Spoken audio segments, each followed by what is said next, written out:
Hey, what's up, guys? Good evening, good afternoon. Ozzy, Joshua, what's up, bro? Mo Patterson, Jocelyn, Polash. Am I live? Can you guys see me? I don't know why my stream is always lagging, guys. But I'm supposed to be live already, right? Yeah, I should be live. But I cannot see myself quite yet. Where is it? But yes, I'm live. Can you guys see me? Or hear me? There you go. Can you guys see me? Alrighty, welcome back, guys. How's my sound doing? Good? Alrighty, welcome back. Awesome. Welcome back. How are you guys doing today? Did you guys have a nice trading session?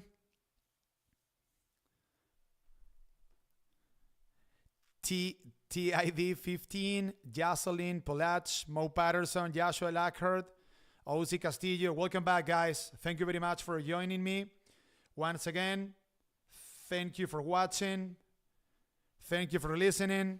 Please drop a comment down below. Let me know what stocks you guys want me to go over. And in the meantime, I want to make a summary. Basics, there you go. Those are the ones that put you in the Hall of Fame. Yeah. Most of the trades that I close actually are basics, guys. Today I closed some good trades. I had SPY calls that I purchased yesterday. And you guys know that we saw a massive rally into the opening bell, and I ended up locking in a profit of something like $300, give or take. But usually, most of the day trades that I close on a constant basis are $120, $150. Basics definitely are the ones that put you in the Hall of Fame. Absolutely. Okay, well, you guys let me know what stocks you guys want me to go over. I am going to make a brief summary about what happened today. Green day across the board. Russell 2000 went up 0.87%. The NASDAQ went up 1.37%. This was the undisputable leader of today's trading session. Once again, the Magnificent Seven ended up doing the heavy lifting today. The Dow went up 0.17% and the S&P 500 went up 0.80%. If we take a look at the sectors of the markets, we can tell that once again, a handful of stocks were the ones that did the heavy lifting. Communication services was the best performing sector, goes up 2.08%. Technology goes up 1.21%, and consumer discretionary went up 0.82%. When I say communication services, I am talking about Google and Meta, Netflix. When I say technology, we are talking about Microsoft, Apple. And when I say consumer discretionary or XLY, which went up 0.82%, I am talking about none other than Tessie and Amazon. So pretty much some sort of Magnificent Seven kind of day. Some other sectors went also up, which was the case of the financial sector, which is also a very important sector inside the S&P 500. It went up 0.48%, and also, but well, we had on the flip side another very heavy and important sector inside the S&P 500, which is the case of healthcare, going down 0.12%. But keep in mind, guys, that tomorrow we have the jobs report of November coming out at 8:30 a.m. Eastern Standard Time. That is going to be a report that will be more likely than not. That's a report that is going to be moving the tape. Okay, so I warned you about it, by the way, a bit before the trading session closed today. I told you to avoid holding stuff overnight because I know that most of you guys deal with short-dated options. Or 0 day to expiration options. So when you're dealing with that kind of options that don't have a lot of extrinsic value, you should avoid holding stuff overnight when we are waiting for such an important report like the jobs report. So when it comes to the report itself, We don't care about whatever the report states. It isn't really important. What we do care about is price action. So tomorrow you guys will not have my pre-market commentary as early as I usually post it. I am going to wait for the report to come out, and once the markets do whatever they are going to do with the result of the jobs report, after let's say that before we are like 15 minutes before the trading session opens, I will be letting you guys know the most important areas of interest that we need to keep in mind in order to trade the tape tomorrow. So these were the leading sectors in today's trading session. If we take a look at the SPY, guys, as I just told you, or the S&P 500 went up 0.80%. The SPY closed today's trading session at $458.23. So I told you, I don't know, this was like 3 weeks ago, I think, about this trend line, guys. Take a look at this trend line. This trend line comes from none other than the all-time high of the SPY near $480.90. It acted as resistance back in the summer when the SPY hit its most recent 52-week high. This was back in late July, give or take. And let me pull up here now a 4-hour chart. Take a look at how the bulls have been dancing the Macarena, or Macarena, we say in Spanish, near this trend line, guys. So Mrs. Market knows that this trend line is extremely, but extremely important. It matters. And as long as the bulls remain trading above the trend line, which as of now comes in at $454 and let's say 10 cents. As long as the bulls remain trading above the trend line, this is very bullish behavior. And on top of that, obviously, the SPY as of now has an upward sloping 200 DMA or 200-day moving average, upward sloping 100-day moving average, upward sloping 20-day moving average. So what else can we say here, guys? The trend is your friend until it throws your crap out the window. So that's it. The tape is very bullish as of now. This could maybe change tomorrow depending on whatever the cooks from the labor statistics deliver. The Bureau of Labor Statistics deliver. But as of now, and we always need to take the markets at face value, the tape is very, but very bullish. Okay? So that implies that most of the dips are very likely to end up being bought up. That is something that you need to keep in mind. Okay, so I have some requests over here. Can you check article? Yeah, absolutely. Let's go ahead and check article over here. Sure. I was taking a look at this stock, by the way, last week, but it dropped. So lucky enough, I didn't take this trade.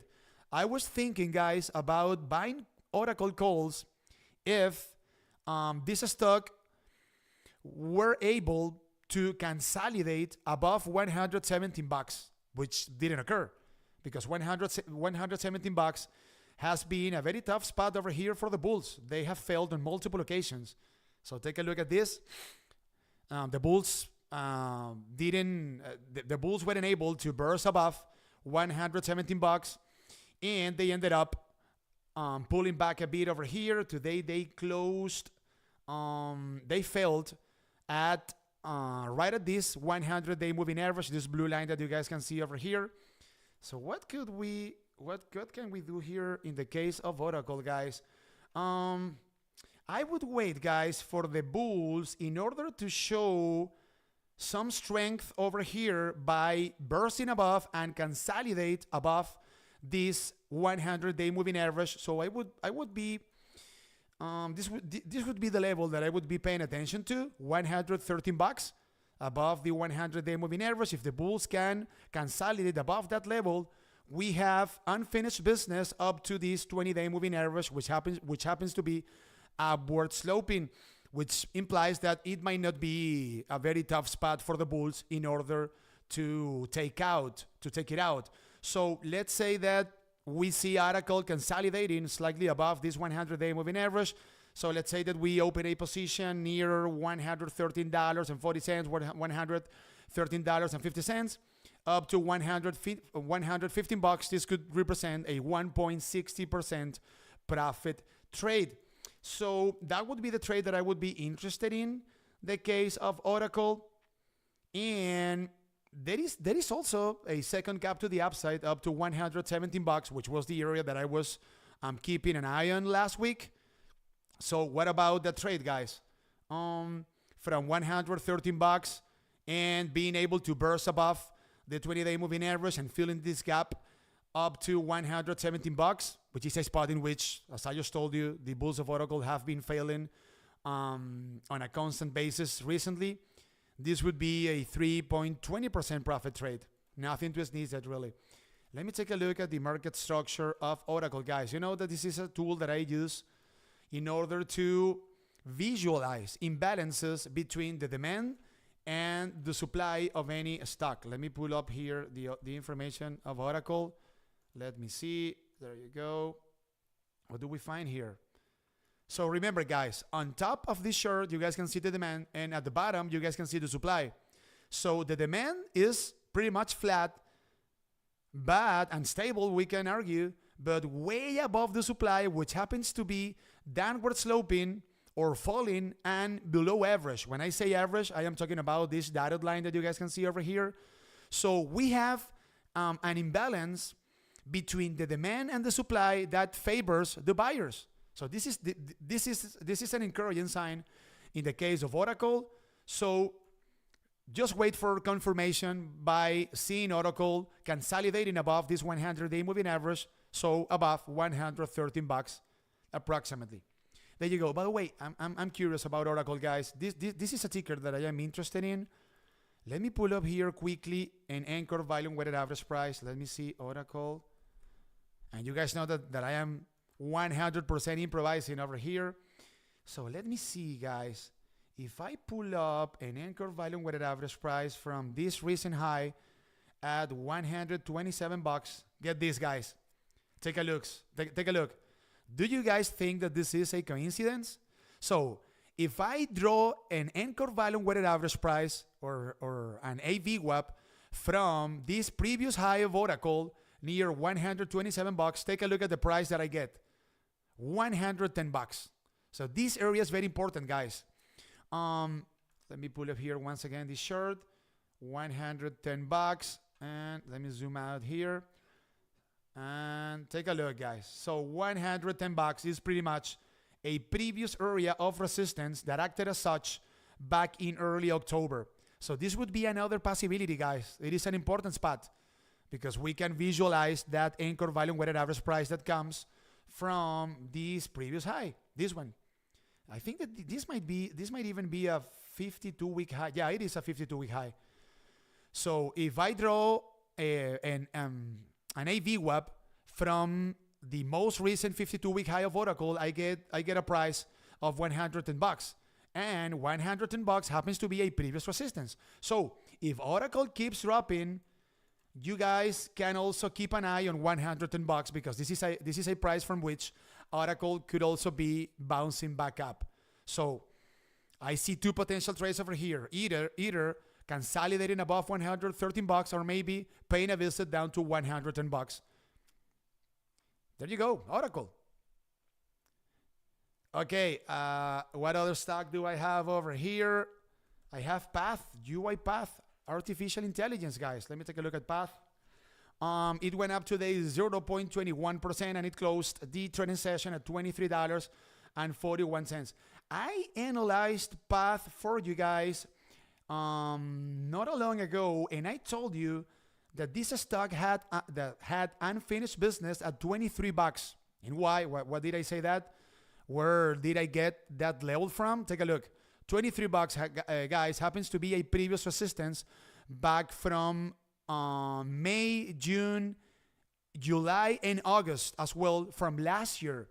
So Path ended up breaking out from this very tough area, that the bulls of UiPath felt that on multiple occasions. Take a look on 1, 2, 3, 4, and 5 occasions almost. And they ended up filling this very important gap up to $23. They were able to burst above it, but they recently failed at $25-ish approximately. So you guys already know that $23 is a previous area of resistance. You guys know that previous areas of resistance tend to act like new areas of support, or tend to act as new areas of support. So $23 is an interesting spot over here, guys. If path can consolidate slightly above $23, maybe this could be signaling that the bulls are gathering momentum in order to fill once again this gap up to $25.50-ish. From $23 approximately up to $25. This could be an 8% profit trade, very important spot for the bulls of path, $23. On the flip side, guys, since we already know that $23 is a very important level for the markets in regard to the stock of this company, in regard to path, if you guys want to short this ticker, losing $23 as support could maybe encourage sellers over here. And what other gap do we have down here? Wow, we have a huge gap over here, guys, down to $20. So this could also be a ticker that we could be shorting, that we could be short selling if $23 happens to be broken to the downside.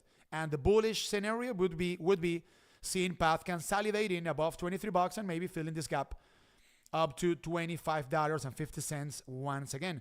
Let me take a look at the market structure of UiPath. Let me see. Path. What do we get? What do we have over here? And take a look. Wow, guys. The market structure looks extremely, but extremely bullish. Remember, on top of this chart, you guys can see the demand. Buyers. And at the bottom, you guys can see the supply. Take a look at the demand, guys. It is skyrocketing. It is through the roof. So we have more buyers than sellers. And the supply is decreasing and below average. So I'm thinking, and this is another ticker that I am going to be keeping an eye on tomorrow, that if $23 happens to effectively act as support, Path has an appointment with $25.50 coming up, most likely, I would say. There you go. What other requests do I have over here, guys? Euro, I don't know that stock, bro. Silver. Let me take a look at silver. Okay. SLV. Did gold go up today? Let me see. Because the Dixie got killed today, so silver went up, I guess. Yes? No, it went down actually, 0.64%. And wow, we're seeing as of now a lot of profit taking over here, guys.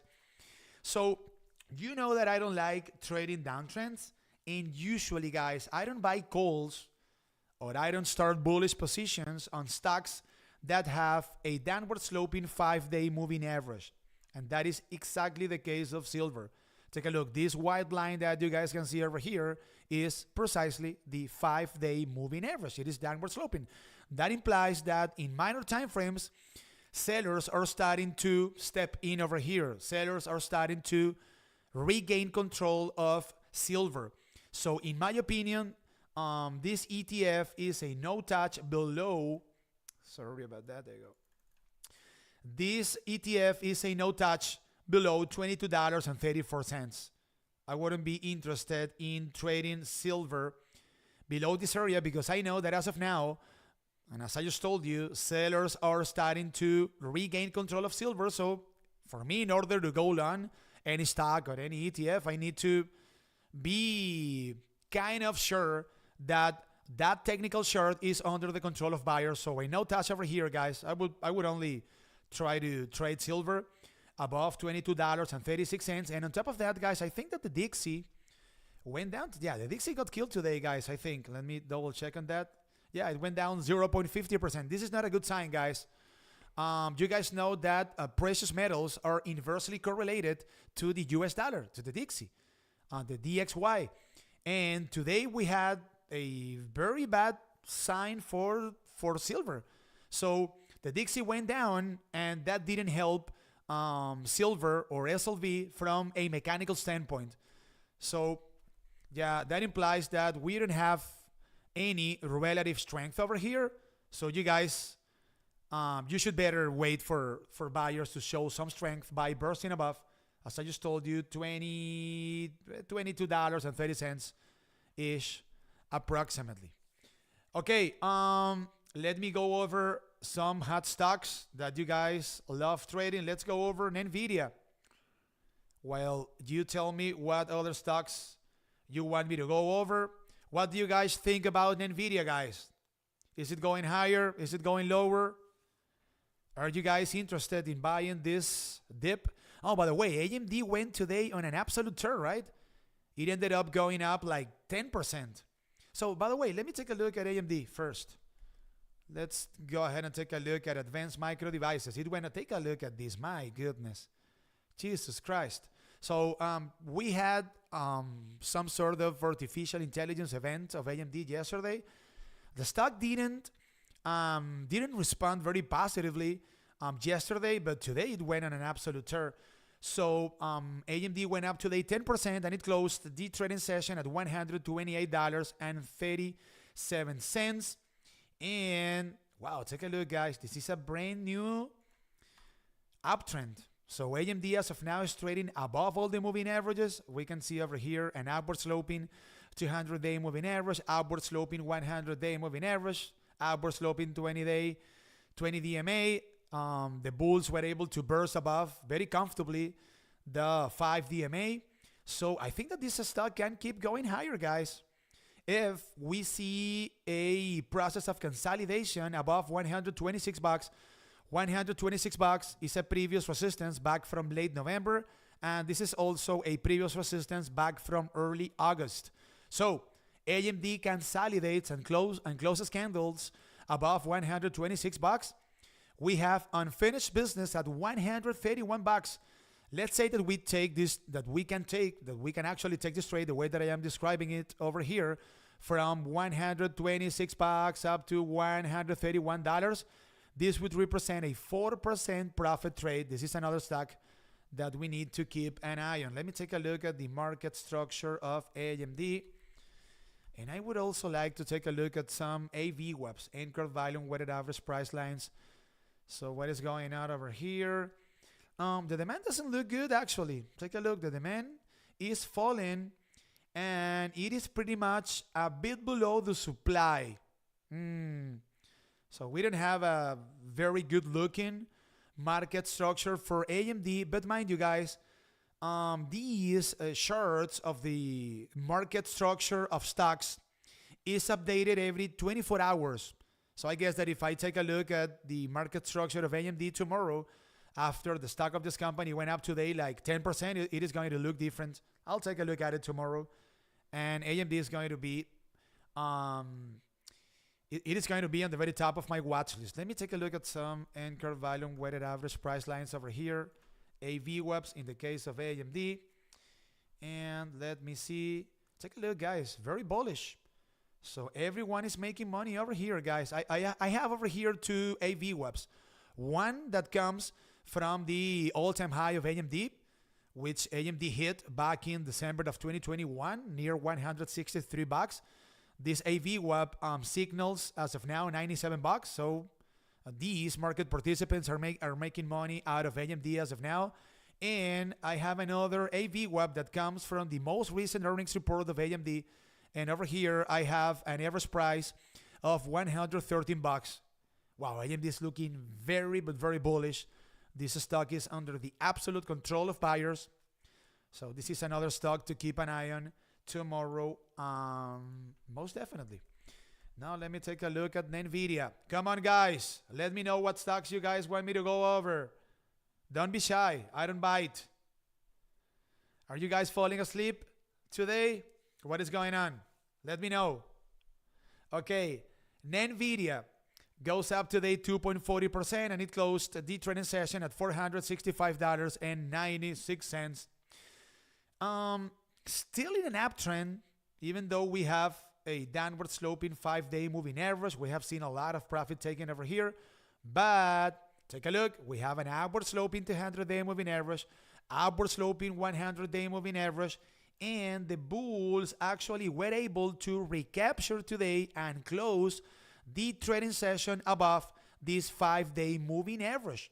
So we can make the case that despite the fact that we are seeing over here a downward sloping 5 DMA, the buyers are starting to make some progress in minor time frames. So what could be a potential trade over here in the case of NVIDIA? And as you guys already know, I love trading stocks above their 5-day moving average. So the most important level that I am going to be monitoring tomorrow is going to be $463, precisely this 5-day moving average. If I happen to see a process of consolidation of NVIDIA above $163, there's unfinished business at $476, guys. $476 happens to be a former support back from late November, and this is also a previous resistance back from mid-October and also a previous resistance back from mid-July. This would be a blockbuster trade, guys. Let's say that we start a position on NVIDIA closing candles above $164. So let's say that we start the position at $465 once we confirmed that that area, that the 5-day moving average is acting as support. And let's say that this trade happens to play out the way that I am describing it over here.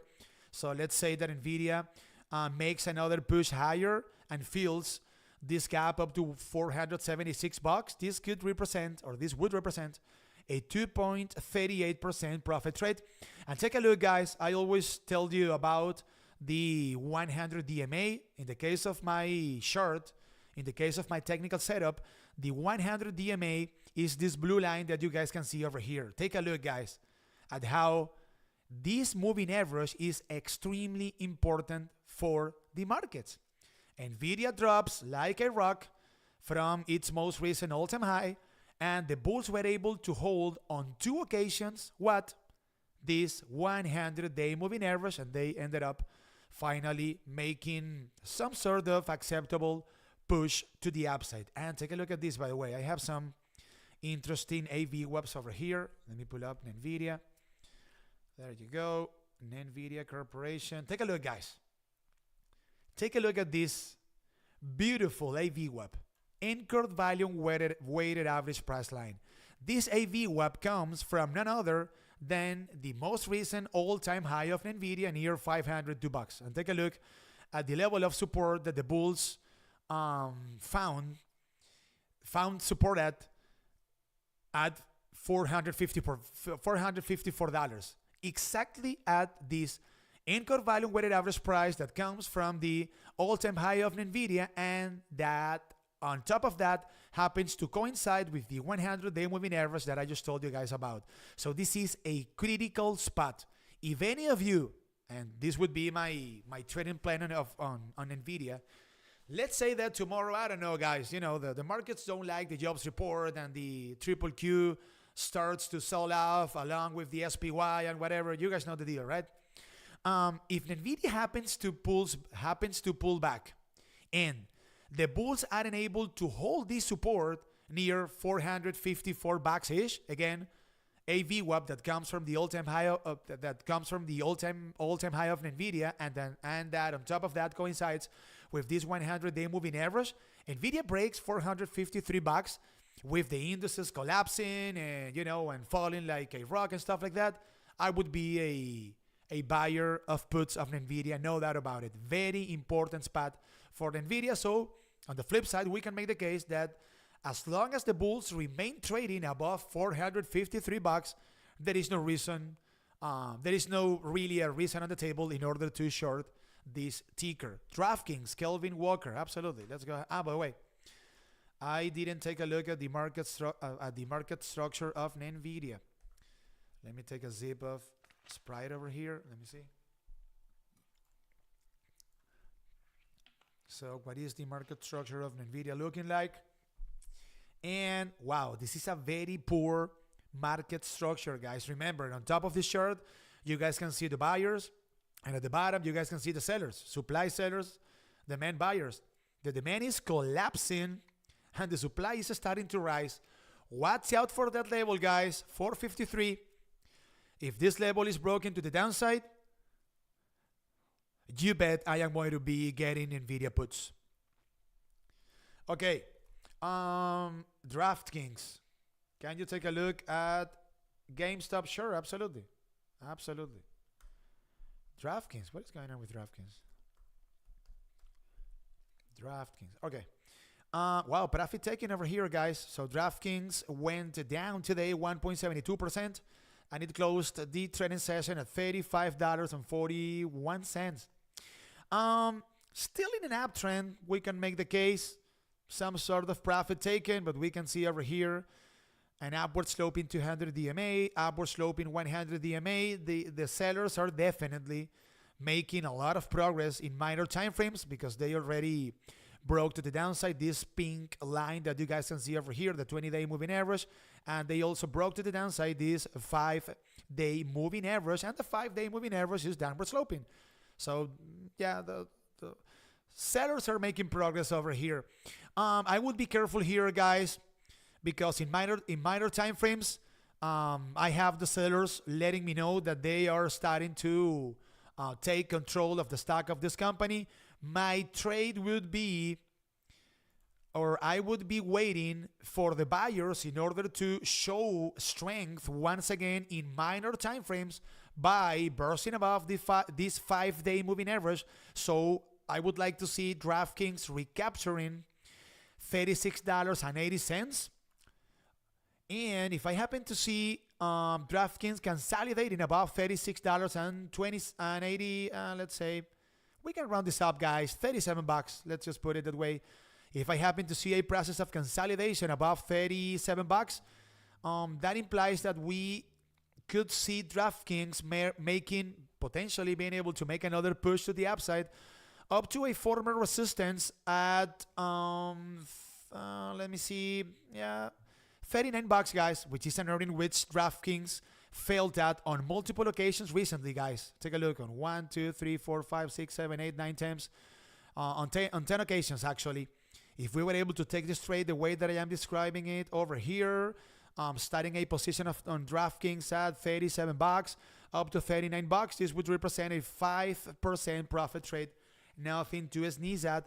So that would be my trade on DraftKings, guys. Let me see. What about a further pullback, guys? Because DraftKings closed today's trading session at $35.40. A further pullback could bring DraftKings down to $34.60, which is a previous resistance back from early August. And it is also a previous support back from mid-November.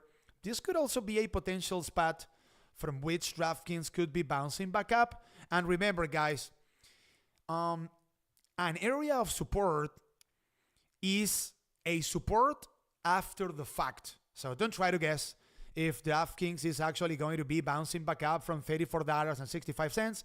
Let other market participants do the heavy lifting. So let other market participants buy the dip at $34.65. You guys are going to be waiting for a bounce. And if DraftKings actually bounces back up from $34.65, you could be entering this trade at, say, $35.11 up to the 5-day moving average near $37. This could represent a 4.7% profit trade on DraftKings.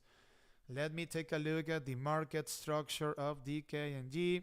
And you guys know that I do live stream for the members of my Patreon throughout the whole trading session, guys. So when I am streaming for you guys, I am making an extra effort. So if you notice some mistakes here and there, I do apologize for that. But at this time of the day, guys, I just want to, grab a beer and watch TV. So I'm super tired today. It was a very demanding day, guys. Take a look at the market structure. What do you guys see over here? Fall in demand, less buyers, and the supply is also decreasing, but it is above average and it is way above the level of the current demand.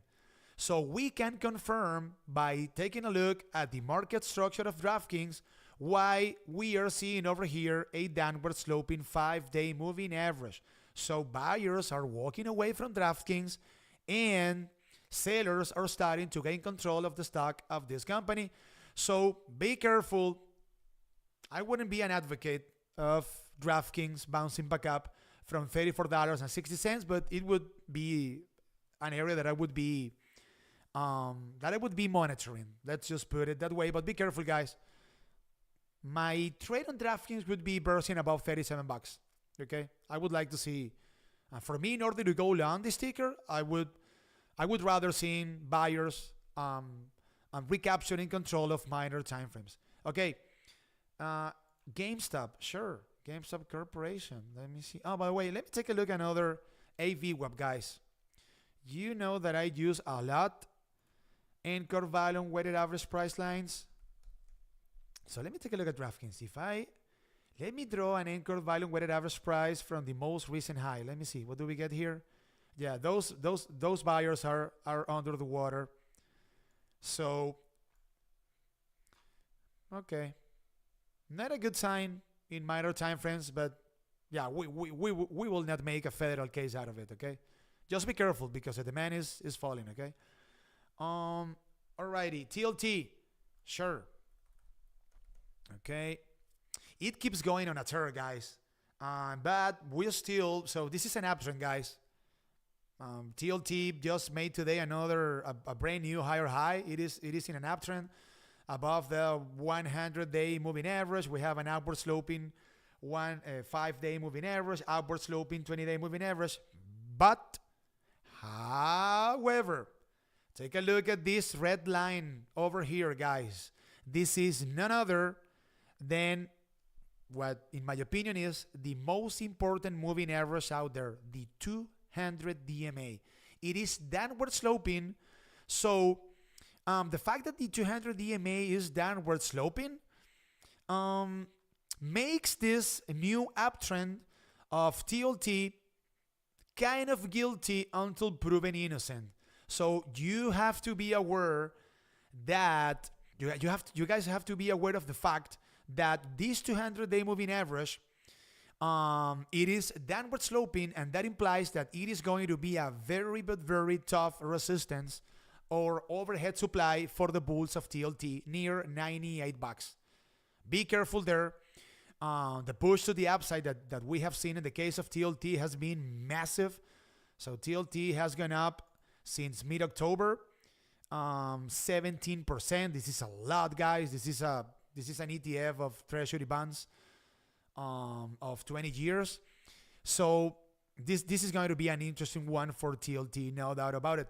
And mind you, guys, we haven't seen a correlation in the markets. I mean, we saw this correlation actually yesterday. Do you guys know that in the current environment, we have to, or let's say that the two most important enemies of the bulls are the DXY, the DXY, the US dollar, and the 10-year treasury yield, TNX, which happens to be inversely correlated to TLT. So yesterday we saw the indices dropping and TLT going higher. So, a week ago, the opposite was happening. If the indices were dropping, TLT was falling with the indices, or a month ago, or a month and a half ago. So this could be signaling that the markets are starting to think about a possible recession in the US. If we enter into a recession narrative in the markets, we are going to see TLT keep going higher and bonds and yields, or TNX, or bond yields, dropping along with the indices. So that is something that belongs to the mechanical aspects of the markets that you need to keep in mind, okay? Be careful with that, because that wouldn't be a good sign. So until a week or 2 weeks ago, seeing the TLT going higher was bullish, was like, a green flag in order to buy the Qs and the SPY and stocks or whatever, and NVIDIA, Tesla. You guys know the deal. But we have to be careful if TLT keeps going higher and the indices start to pull back, because again, that could be signaling that the markets are starting to kind of think about a recession. You guys can also track oil. You guys know that the ticker symbol of oil is a /CL. This is the West Texas Intermediate. So if you guys keep seeing oil getting crushed the way that is actually happening as of now, with yields going lower or TNX going lower along with the indices, you know, the SPY and the triple Q and TLT going higher, that is not a good sign in order to go long, you know, the triple Qs and the SPY. But circling back to the TLT, I think that this 200 DMA is unfinished business, bro. $97. And obviously, the jobs report tomorrow is going to move the TLT. If the jobs report happens to come out exactly as expected, we might see another push to the upside of TLT tomorrow, and maybe we are going to see this gap, this unfinished business, getting done tomorrow, guys. Up to $98. GameStop. Let me take a look at GameStop. GME. There you go. We are 41 minutes in. GME posted earnings yesterday. It was not a good report, guys. There was not even a press conference, but you guys know that this is a meme stock, so whatever. It went up today 10%, and it closed the trading session at $16.36. Take a look. What do you guys think about this blue moving average? Not a problem, Larry. We are here to help, bro.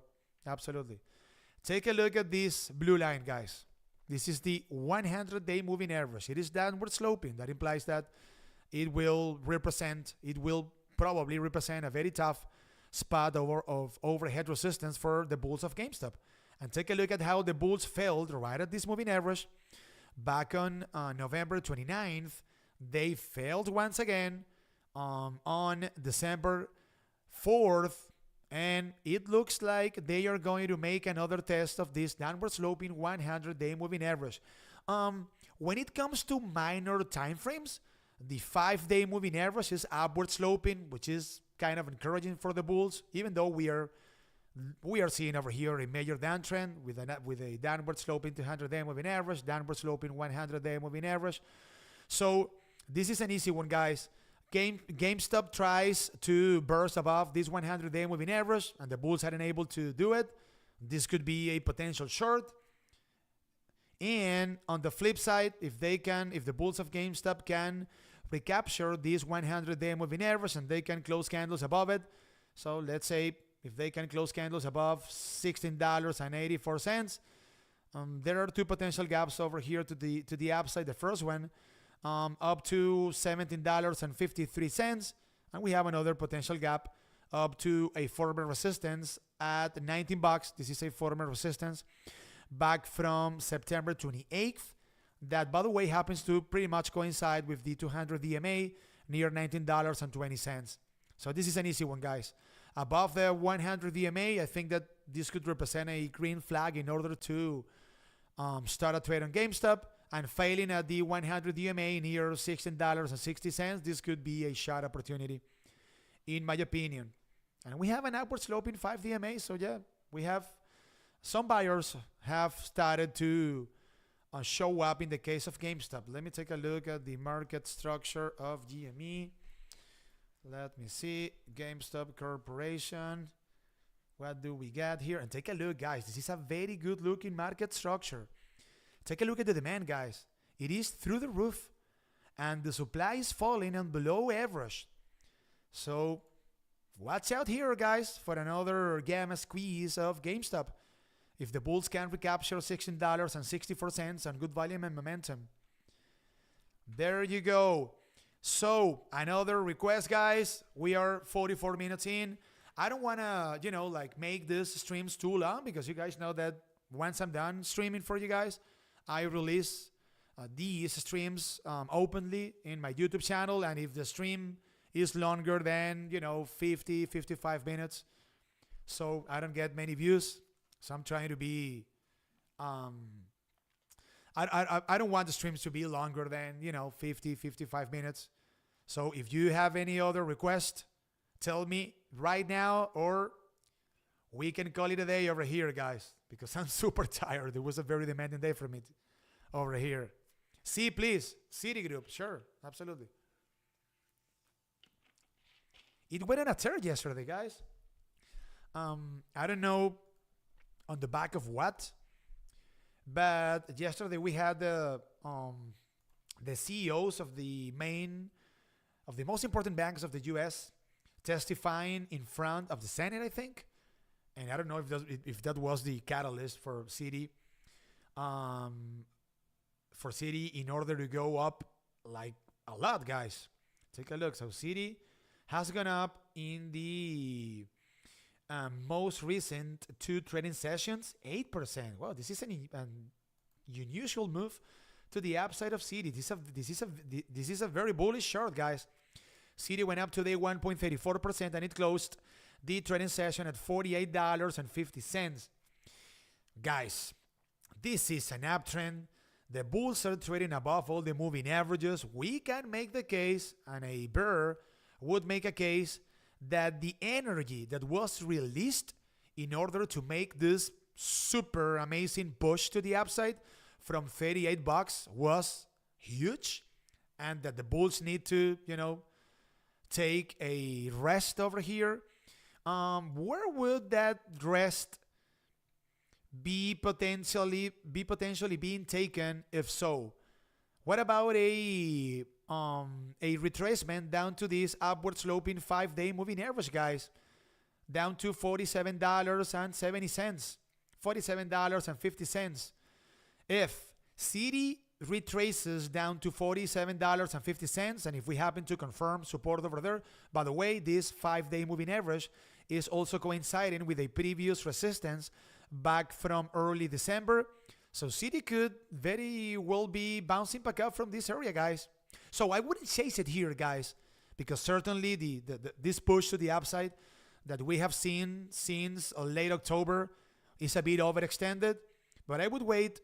I would be a buyer over here, guys, near $47.50 if I happen to confirm that the bulls actually were able to find support over there. From $47.50 up to a former 52-week high of Citi. I think that's a former 52-week high. I will double check on that. Up to a former high at $50.29. This would be a 5% profit trade. $50.30-ish happens to be a previous resistance back from mid-April. This is a very good looking chart, guys. These are the kind of charts that I like trading. I like to trade uptrends. So I would be a buyer of Citi near $47.70. Yeah, very good looking chart, guys. Let me take a look at the market structure of Citi Group. And take a look, guys. Very good. Demand and supply. Look, the demand is going higher. The supply is going lower. So the bulls are in absolute control of this technical chart. And the fact that the demand is going higher and that the supply is dropping implies that we have an upward sloping 5-day moving average. So watch out for some sort of retracement down to $47.50. That would be my assessment on Citi. Let me take a look at an AVWAP of Citi over here. Let me see if we find any interesting information here from an anchored volume weighted average price standpoint. So let me take a look, guys, at the I'm curious about the all-time high of Citi, which comes in at what? $83. Take a look.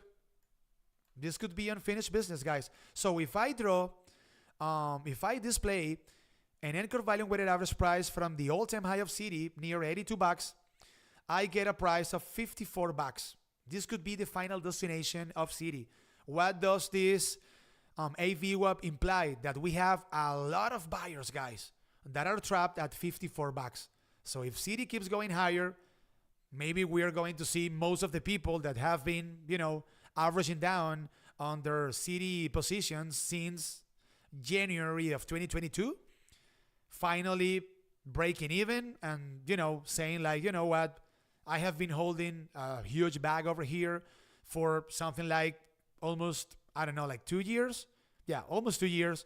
I am going to dump my shares over here and I will just move on. So maybe the final destination of this rally could very well be $54. This is going to be a very tough spot for the buyers of Citi, or for the bulls of Citi, in order to burst above it, because we have a bunch of market participants trapped right at $54 approximately. Where we can find the market structure tool you're using in the supply demand. This is a website, guys. This is a service that I am paying. It is not a cheap service. It is actually $100 a month. You can sign up for a free, for a 30-day free trial. You go ahead and give it a try, guys. You don't need to pay anything. You need to type, the information of your credit card and stuff. But it is a 30-day free trial. And then if you want to actually keep your subscription, you need to actually pay $100. But you guys can go ahead and sign up. And give it a try to the trial, or maybe you can use it for 1 month and then you can just forget about it, and you can take advantage from this website. Because you guys cannot see the name of the website, guys. I am blocking it. Take a look. That's the name of the website, Market Structure Edge. You guys can see it on the left top of my screen. You see over here? Go ahead, give it a try to the free trial, the 30-day free trial, and you can use it for 30 days. Make some bucks out of it, and then you don't need to pay anything, okay? It is a 100% free trial. Alrighty, guys. 51 minutes in. Thank you very much. Tomorrow we are very likely to have some fun because of the jobs report. So remember, my pre-market commentary is going to be posted later than usual, once the jobs report comes out and the markets do whatever they are going to do. And thank you very much for joining me, guys. Go ahead and grab a drink. I am going to get a beer. Thank you. I'm super, super exhausted, okay? If you noticed any mistakes here and there, I do apologize, okay? Thank you, guys. Love you. See you guys on Discord. Take care. Bye.